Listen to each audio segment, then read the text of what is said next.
dijelaskan Pak, apa itu pestisida biologi atau yang sering kita sebut biopestisida. Nah ini saya ingin tahu nih Pak, mumpung ketemu ahlinya ini Pak, biopestisida ini apa sih? Salah satu yang bisa menghambat untuk tercapainya potensi hasil adalah hama dan penyakit. Betul. Nah itu.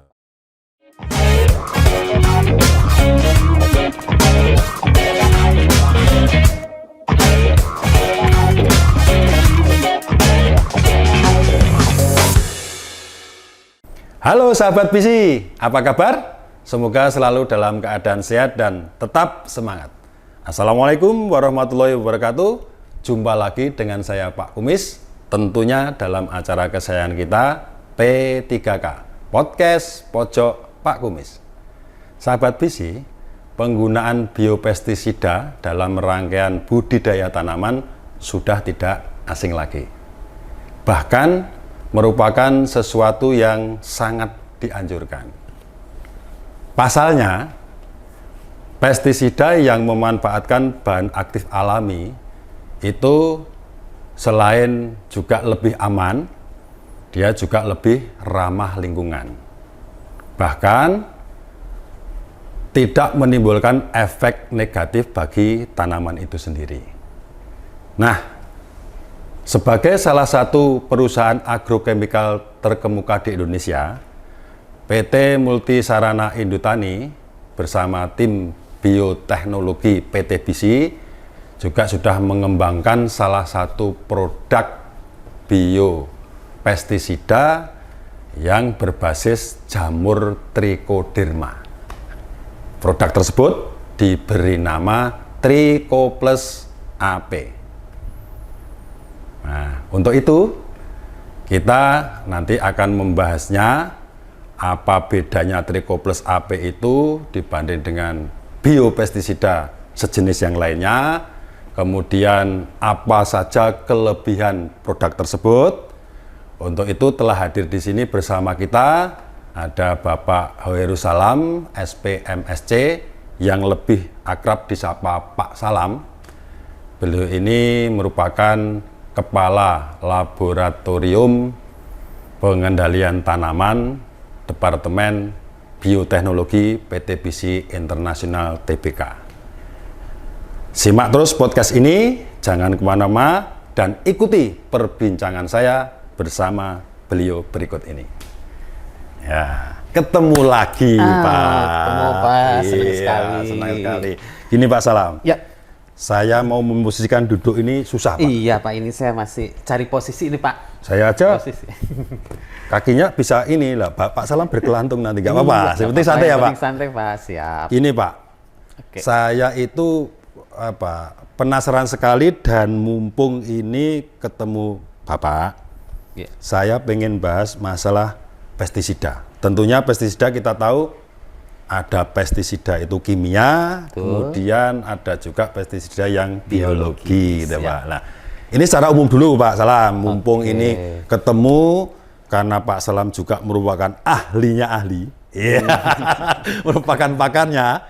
Ini saya pengen mengorek ini Pak, banyak sekali lebih dalam tentang pestisida khususnya, karena ini Pak terlalu berambisi menggunakan pestisida pada tanaman yang salah kaprah. Setahu saya itu justru malah akan merusak tanaman dan tentunya akan merugikan kan Pak? Ya, untuk jangka panjang terutama. Betul. Ya. Nah, yang saya tanyakan awal dulu Pak dalam kesempatan ini Pak Salam, secara umum pestisida, itu apakah benar Pak statement dari banyak orang itu bahwa pestisida itu baik, terutama yang kimia Pak, yang sudah kita pakai sekarang kan banyak yang kimia Pak ini Pak Salam. Itu apa salah satu faktor penunjang keberhasilan untuk dalam usaha tani apapun Pak? Itu kalau menurut Pak Salam bisa diceritakan detailnya bagaimana Pak? Menurut Pak Salam tanggapannya apa benar?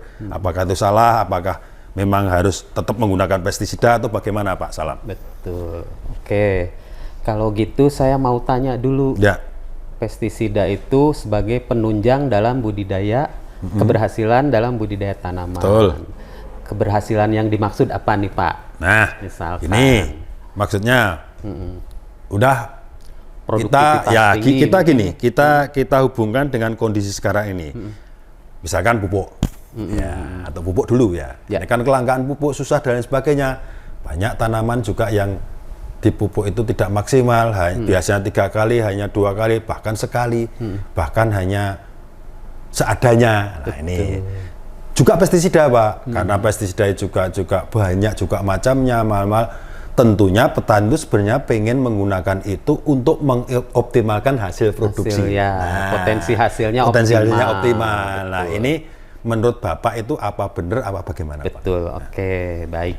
Sekarang sih saya mau lihat dari terminologi di lapangan. Saya bertanya, apakah mungkin petani bawang kita tidak memasukkan komponen pestisida dalam budidayanya? Betul. Apa mungkin, Pak? Itu. Teman-teman sahabat tani juga mungkin bisa menjawab ya. Nah, terus mungkin jawabannya saya pikir kalau dari pemikiran saya ya. Ya, perlu berarti, Pak. Perlu. Perlu, betul. Nah, cuma dalam hal ini mungkin kita harus memilih pestisida jenis apa yang akan digunakan, tidak hanya saja sesuai kebutuhan, tapi juga harus mempertimbangkan beberapa faktor. Salah satunya kita hanya jangan memikirkan ingin mendapatkan produksi yang tinggi, produktivitas yang tinggi, potensi hasil yang tinggi. Kita gunakan pestisida sebanyak mungkin, sembarangan, tapi kita tidak memikirkan dampaknya ke depan. Jadi perlu pestisida itu, saya setuju, penunjang untuk keberhasilan dalam budidaya tanaman, tapi pestisida mana yang tepat kita gunakan, itu harus kita cari tahu. Seperti itu, Pak. Jadi yang tadi saya ingin konfirmasi adalah keberhasilan itu seperti apa, dan di sini mungkin keberhasilannya adalah mendapatkan potensi hasil yang optimal sesuai dengan potensi hasil tanaman dari yang tanaman kita sendiri. Nah, betul. Jadi kan kalau di pengembangan benih ini, pengembangan benih, kita kan budidaya perlu benih ya, Pak, ya. Betul. Dan pada umumnya terutama untuk sayuran sekarang kan sudah menggunakan benih-benih hibrida. Nah, benih-benih hibrida ini adalah hasil karya pemulia yang sudah melalui teknologi, proses penggabungan, persilangan sehingga mendapatkan satu varietas. Salah satunya biasanya adalah yang diunggulkan adalah produktivitas tinggi. Hasilnya ya, Pak, ya. Betul. Itu dikembangkan pemulia. Tapi produktivitas yang tinggi ini di lapang itu tidak akan berhasil. Belum tentu ketika ditanam bisa kita capai. Jadi, sesuai dengan harapan ya. Betul, sesuai dengan harapan. Jadi anggap saja ada terong, potensinya 4 kilo per tanaman misalkan. Itu bisa tercapai dengan syarat kondisinya. Ada penunjangnya? Betul, penunjangnya. Jadi ketika ditanam lahannya sesuai, ketika ditanam lingkungannya mendukung. Ada beberapa faktor faktor. Betul, ya. Dan salah satu yang bisa menghambat untuk tercapainya potensi hasil adalah hama dan penyakit. Betul, itu, Pak. Ya. Nah, sementara kalau kita berbicara hama dan penyakit, untuk satu varietas pemulia mungkin saja sudah memasukkan itu sebagai salah satu keunggulan. Misalkan lebih tahan gitu, betul, Pak, ya, jagung tahan bule, misalkan. Tapi apakah ketika kita menanam jagung itu tidak terkena di bule? lapang itu ancamannya hanya bule? Ya. Kan belum tentu ya, Pak. Nanti ada hamanya yang disebut FAW, Spodoptera, FAW, betul. Ada penyakitnya busuk batang, penggerek batang, busuk tongkol dan lain sebagainya. Sementara kan tadi kita hanya ngutak-ngatiknya untuk tahan bule. Betul. Kalau bulenya nyerang ya bebas aman, lah dari bule, aman. Tapi yang lainnya gimana? Betul. Nah, untuk kasus yang kompleks seperti ini memang pestisida masih dibutuhkan karena untuk menyatukan merakit tanaman yang super tahan hama, tahan penyakit, hamanya ABC, penyakitnya ABC. Tentunya harus dikendalikan dengan pestisida. Sulit, begitu. Makanya tadi kalau memang kita ingin mencapai hasil optimal, pestisida itu memang penunjang. Penunjang ya, berarti boleh diambil kesimpulan bahwa menurut Pak Salam ini tetap perlu penggunaan pestisida seampuh apapun, sebagus apapun varietas tersebut. Betul. Karena tanpa didukung dengan pestisida tentunya tidak bisa menghasilkan yang optimal sesuai harapan, begitu Pak ya. Ya betul. Tapi perlu digarisbawahi pemilihan pestisidanya harus bijaksana. Tepat gitu ya Pak ya. Boleh tepat jenis, memilihnya jenisnya, sasarannya juga untuk apa kan. Betul. Boleh jadi Pak, walaupun dari pemulia ini, dari breeder dari sebuah tanaman atau varietas apapun, itu walaupun sebagus apapun, hasilnya sekian ton per hektar, tapi sudah tahan bule, tentunya nanti bisa terkontaminasi dari tanaman yang lain juga, gitu Pak. Tidak bisa 100%. Ya harapannya supaya bisa seperti apa yang dibutuhkan Pak Salam tadi, supaya hasilnya bisa tercapai optimal seperti yang diharapkan, tentunya perlu pendukungnya pakainya pestisida. Betul tadi, kembali lagi. Misalkan kita sudah mengcreate tahan bulai, ya Pak ya. Di lapang ternyata bulai juga macam-macam Pak. Bulainya. Peronosklerospora itu ada endemik juga, lahannya endemik juga ya kan Pak. Jadi pada akhirnya nanti perlu juga dari luar untuk pengendaliannya itu tadi pestisida. Mungkin boleh diibaratkan gini Pak Salam, ini melenceng dulu ke pestisida ya Pak, sedikit cerita. Mungkin ketika seorang ibu itu, anggaplah dia pemulia. Ya dia itu mau menemukan varietas itu bayi yang dikandung Pak. Tentunya kan sudah dikasih imunisasi dan lain sebagainya, tahan ini. Tapi ketika lahir, tentunya berbagai dengan faktor alam yang bermacam-macam itu bisa juga tergantung penyakit kan Pak. Perlu adanya juga mau disuntik dengan apa, dan mungkin begitu ya Pak ceritanya. Betul. Saya juga mau menganalogikan ke manusia betul Pak. Kalau tadi budidaya tanaman, hasilnya kan ingin produktivitas tinggi. Betul. Nah, ancamannya adalah penyakit. Perlu diaplikasi untuk pengendali penyakitnya. Sama saya menganalogikan kita ingin punya anak, anak nih Pak ya. Besarnya pengen jadi seseorang, misalkan pilot lah gitu ya Pak. Nah, untuk jadi pilot itu kan perlu kecerdasan, seperti itu. Mental yang kuat. Nah, perlu gizi juga. Nah, makanya kita kan ketika bayi mungkin nanti akan ada beda perlakuan ya Pak. Kita berikan suplemen yang bagus, asupan, susu yang makanan, bagus, dan lain sebagainya. Kalau tanpa itu mungkin mengandalkan kecerdasan alami, pesaing anak-anak yang lain di sana banyak. Seperti itulah analoginya. Jadi kalau mau hasil yang bagus, memang dibutuhkan penunjang yang bagus. Berarti kalau seperti anak itu butuh asupan yang lain untuk penunjang. Susunya juga yang beda lah kalau mau anaknya beda. Gitu. Masuk ya ASI terus kan itu. ASInya ini tapi tambahannya itu mungkin yang kata orang susu kecerdasan, untuk IQ dan lain sebagainya, untuk pertumbuhan gitu sih. Baik. Jadi seide ini Pak Salam ceritanya. Betul Pak. Saya kira di lapangan pun saya yakin kalau tanpa aplikasi pestisida tentunya hasilnya juga berkurang. Baik, Pak Salam. Jadi kita kembali ke pestisida lagi, Pak. Ini menurut saya sudah mulai ada gambaran saya. Jadi sahabat BC dimanapun berada juga biar menjadikan masukan bahwa pestisida ini memang salah satu faktor penunjang untuk keberhasilan dalam budidaya tanaman apapun itu. Cuma ya tadi sudah digarisbawahi, kita kembali perlu untuk memilih pestisida yang tepat, kan gitu Pak ya. Kembali Pak, pestisida kita ketahui ada, kalau menurut saya, kalau salah nanti mohon maaf dibetulkan Pak Salam, ada pestisida yang kimia, kemudian juga ada pestisida yang biologi. Nah, saya pengen tahu yang ini Pak, yang biologi.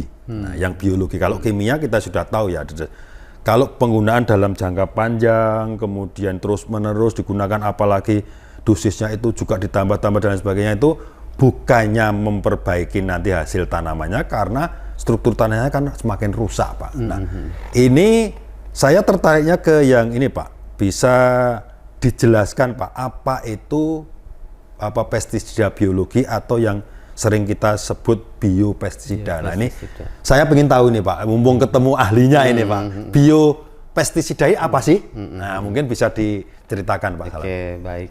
Jadi mungkin sederhananya ya Pak ya, penjelasannya dari susunan katanya itu. Jadi biopestisida mungkin bio hidup, pesticide ya, biologi ya, biologi. Jadi biopestisida itu adalah satu formulasi yang memanfaatkan makhluk hidup tadi bio ya Pak, baik makhluk itu sendiri atau hasil prosesnya dari makhluk hidup untuk mengendalikan hama dan patogen penyebab penyakit tanaman.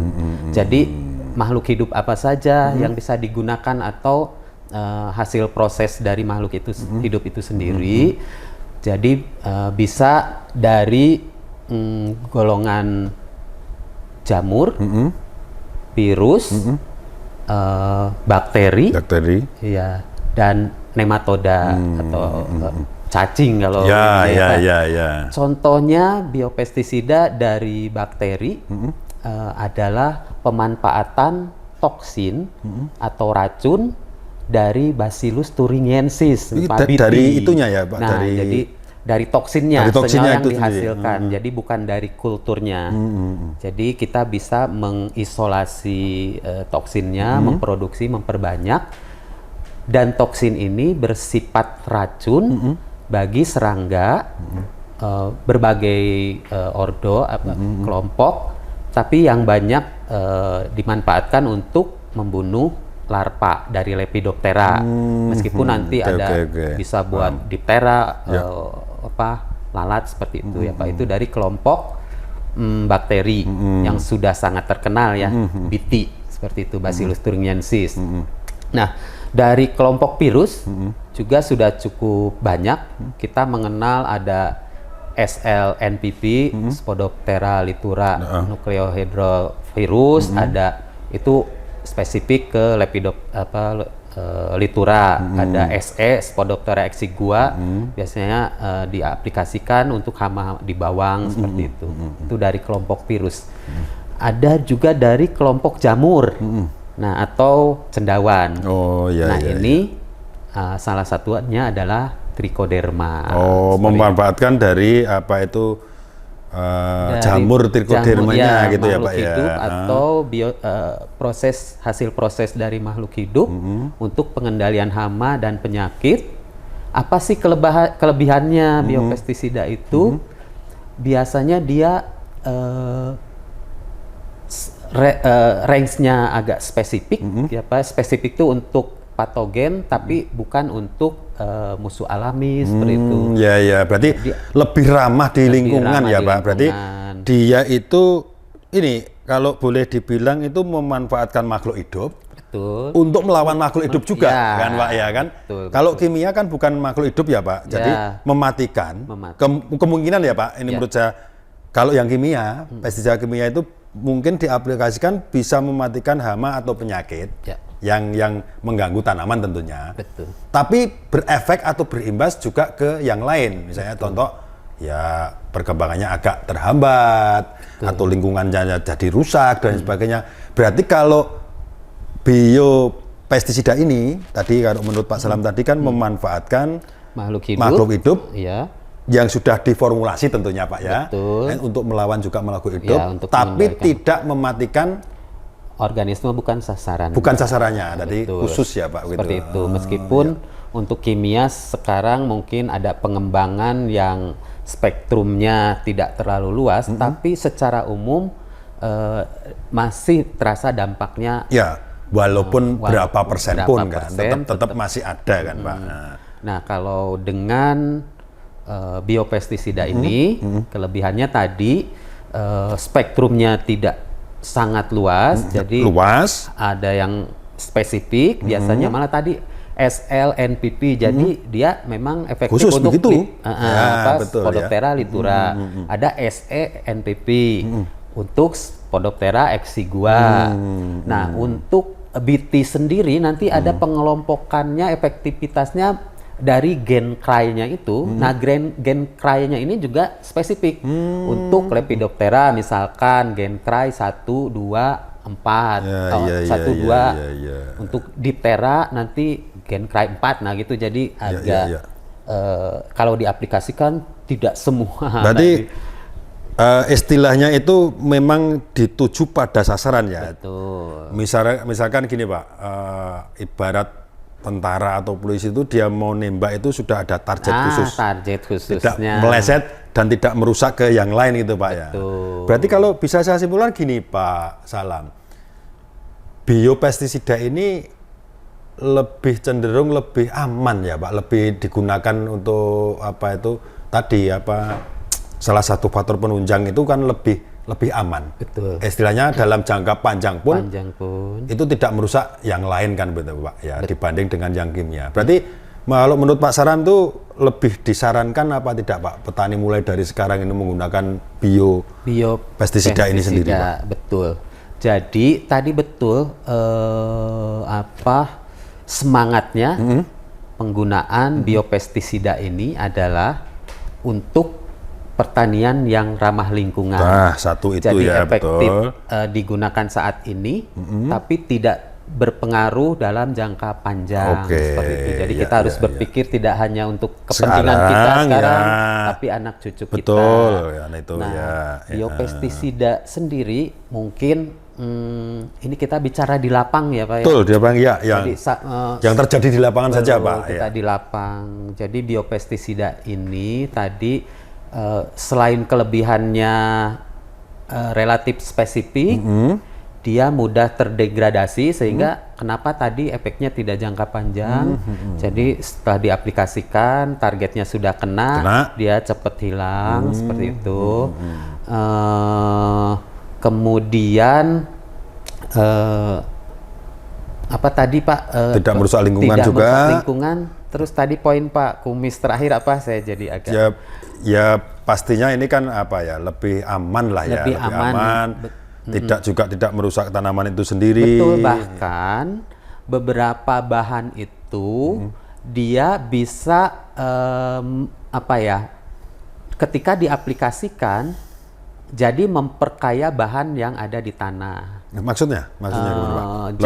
Lebih jelas. Betul. Misalkan Trichoderma ini ya Pak ya. Salah satunya adalah bisa mendegradasi komposisi bahan, misalkan sampah-sampah terurai begitu maksudnya. Terurai yang begitu, dia mengandung selulos misalkan. Nah, Trichoderma ini dia bisa menghasilkan enzim selulosa yang bisa mendegradasi bahan yang komposisinya ada selulosanya, yang asalnya mungkin harus butuh waktu supaya bisa terurai dengan aplikasi ini lebih cepat terurai sehingga bisa dimanfaatkan oleh tanaman itu sendiri ya. Dan berarti kan tanah sendiri nanti akan lebih subur, lebih kaya bahan organik seperti itu. Mengembalikan kesuburan tanah selain berbeda dengan bahan kimia tidak ada yang efek seperti itu. Kalau biopestisida kan nanti ada dua mode of action-nya lah, ke tanamannya. Ke tanaman juga. Efek ke tanaman, efek ke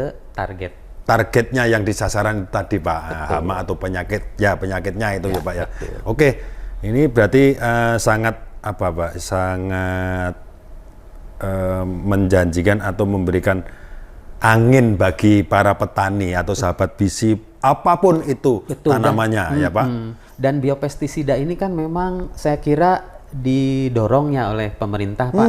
Itu tadi. Oleh sebab itu untuk proses pendaftaran sendiri memang spesial kok, dipermudah. Ya, jadi alurnya berbeda dengan pendaftaran belibet seperti yang karena semangatnya seperti itu. Dan kampanye ini kan tidak hanya lokal di Indonesia Pak, di seluruh dunia memang menganjurkan atau memang mengharapkan bahwa petani dimanapun berada itu bisa mulai menggunakan biopestisida ini. Nah, betul. Poinnya adalah mulai, Pak. Karena kan di lapang sendiri saya yakin petani kalau melihat dari efek pestisida kimia ini pastilah kalau dibandingkan lebih cepat Pak, Ya, efeknya. ya, Knockdown benar. aplikasi bisa. Nah, kalau biopestisida ini kami membandingkan memang efektivitasnya sama, misalkan 80%, tapi waktunya memang agak lambat. Ini kalau Pak Salam, mohon maaf saya potong. Kalau obat lah kata-kata, obat itu yang generik dan tidak kemungkinan begitu ya Pak. Ya, betul, Pak Salam, kemungkinan betul, begitu betul. ya. Ya, betul. Ya dia, beli yang mahal di apotek, sakit kepala supaya cepet 5 menit selesai. Ya. Tapi nanti efeknya bisa ke saraf yang lain terkena dan lain sebagainya, gitu, Pak. Kalau ini kan yang ya istilahnya bisa, tapi kan agak lambat kan begitu. Cuma tidak menimbulkan efek yang negatif bagi yang lain gitu. Nah, kembali ke poin memulai. Nah, mulai itu tadi, Pak. Ya. Jadi kalau yang tadi, wah saya udah biasa pestisida kimia cepat seperti ini. Mungkin sesekali dicoba kombinasi dulu lah kalau belum tidak langsung langsung 128% ya Pak ya. Sekarang biopestisida lebih ramah lingkungan. Udah saya mau pakai dari awal pembibitan sampai semua. Biasanya kaget Pak. Sudah ada Pak pengalaman saya di salah satu petani. Betul. Saking percayanya kita informasikan bla bla bla begini, itu tertarik kan Pak. Ini menggunakanlah biopestisida ini karena alami sudah cerita gini-gini. Rupanya tidak dicoba kayak tadi Pak Salam. Tadi tidak dibagi dulu bertahap dan sebagainya. Gitu. Langsung 180 derajat itu dia pakainya dari kimia ke biologi. Tahu hasil akhirnya agak berkurang, kaget dia. Betul. Nah, gitulah. Kita di lapangan juga sekali-sekali memberikan pengertian kepada petani bahwa itu tidak bisa instan, tidak bisa langsung gitu Pak ya. Istilahnya begitu. Jadi kalau mau memang pure menggunakan biopestisida, nanti mungkin adalah semangatnya pertanian organik. Tapi kan pertanian organik juga ada syarat dan tata caranya. Betul, gitu betul. Tidak asal-asalan kan. Jadi ada syarat ininya. Begitupun di lapang mungkin, wah ini biopestisida langsung aja saya aplikasi trichoderma dari semua ini. Mungkin kalau untuk pertama ini tidak akan langsung sesuai harapan kalau seperti ini, seperti itu. Karena kan biopestisida ini makhluk hidup ya Pak ya. Jadi perlu ada adaptasi dulu, penyesuaian dulu. Kalau sudah cocok di satu area dia populasinya banyak, baru efeknya nanti terasa penekanan. Jadi kalau memang belum bisa sampai semua biopestisida, 100%, campur aja dulu nggak apa-apa, kombinasi. Kombinasi, oke. Produk kami nanti ada kok hasil yang seperti itu ya Pak. Oke, ya? sebelum menuju ke situ, karena saya juga denger ini Pak, juga ada tadi Pak Salam nanti saya tanyakan, nanti ini menariknya sekali begini Pak. Saya ibaratkan kita semua manusia makan, biasanya itu makannya itu lauknya ikan, ayam, terus rempelo ati dan sebagainya. Itu tiba-tiba makanannya itu ya tempe, tahu kan. Ini kan tempe tahu ramah lingkungan, baik juga bagi kesehatan kan. Belum tentu terkontaminasi dengan pestisida dan lain. Ini kaget kayaknya. Nah, ini ya pelan-pelan, bertahap dan sebagainya. Setengah dulu atau seperempat dulu.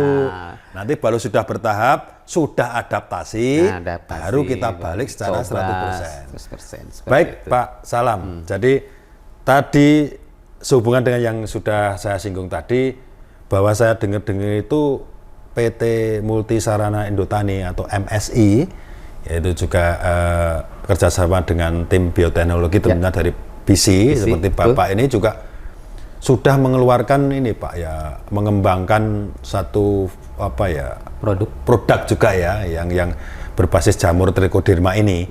Kita tandai basisnya kan jamur trichoderma ini Pak. Sekarang kita mengarah ke ini ya kan, asalnya inilah. Ini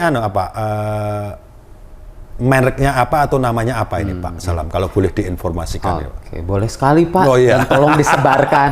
Iya. Saya masalahnya gini Pak, penasaran, katanya gini. Apakah benar yang dibicarakan di khalayak ramai tentunya di kalangan petani-petani itu, jenis apa itu tanaman apapun kok saya dengar itu pakainya itu. Pakainya dan itu, cocok, Pak. Tan cocok. Okay, Jadi okay.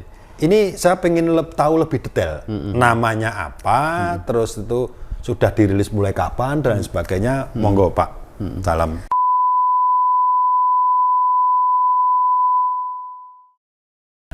Yang saya kan, kenapa kok harus Trichoderma? Ini alasannya apa? Ini pasti punya alasan tersendiri selain tadi yang sudah disampaikan Pak Salam. Kemungkinan kenapa Tricho Plus AP ini mengambil itu tadi bahannya tadi yang dari apa? Trichoderma itu tadi kenapa? Apakah ini salah satunya tadi dimulakan mudah sendiri atau dari ini itu untuk apa ya spektrumnya lebih luas atau bagaimana? Mungkin bisa diceritakan Pak. Isolasi dapat Trichoderma setelah diidentifikasi mungkin saja sama misalkan Trichoderma harzianum.